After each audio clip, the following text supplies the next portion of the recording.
How's everybody doing? It's Michael. I'm in Nashville, Tennessee. I'm in town filming a brand new stand-up special. I'm super excited about this one. I can't wait for you guys to see it. I got all the details at loftusparty.com. But what brings us here today, boys and girls, I couldn't wait to do a video about the Hunter Biden laptop story, or rather, the lack of a story. I've never seen anything like this. Everybody's trying to make this story go away, and I simply can't believe it. You got Facebook and Twitter locking people out of their accounts, deplatforming people, links that don't work. You get in trouble if you share something. And today, NPR had this doozy. They're like, if you're wondering why you haven't seen a lot of Hunter Biden laptop stories, check out our newsletter. That's where they explain it. And then you look there and it says, we don't want to waste our time on stories that are not really stories. Oh, they don't want to waste their time on stories that aren't really stories. Yeah, that's not really a story to them. Come on. It's just a laptop full of emails and photographs and all kinds of stuff. We don't even know if it's real. We don't even know. We're not even going to investigate it. That's not really a story. Besides, who would be stupid enough to leave a laptop at a repair shop? Who would do that? I'll tell you who'd be that dumb. Hunter Biden.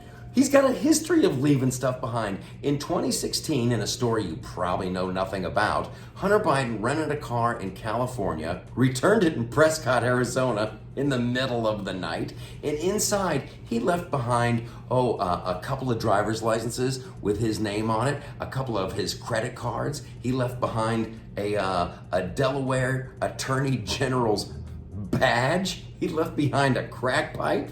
They found a white powdery substance. He's got a track record of poor judgment. So let's not pretend like, him leaving around a laptop, that's really out of character.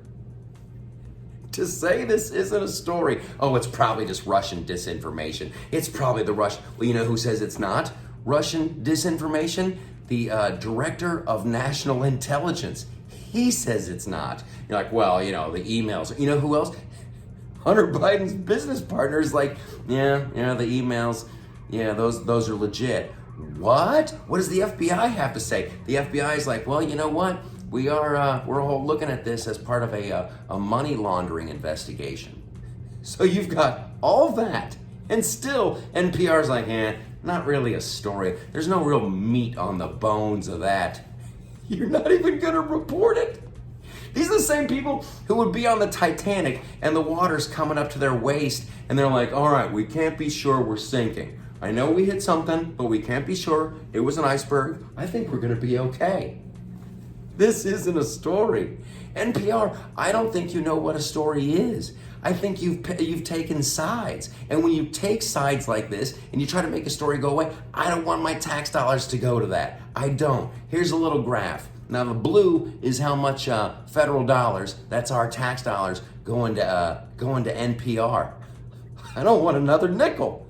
They don't want to waste their time on something that's not really a story. I don't want to waste my money on something that's not really news. How about that? You guys are great. I love you. Subscribe to the channel, and a big shout out to Ponytail Paul. That's right, you wily, crafty veteran. I remembered.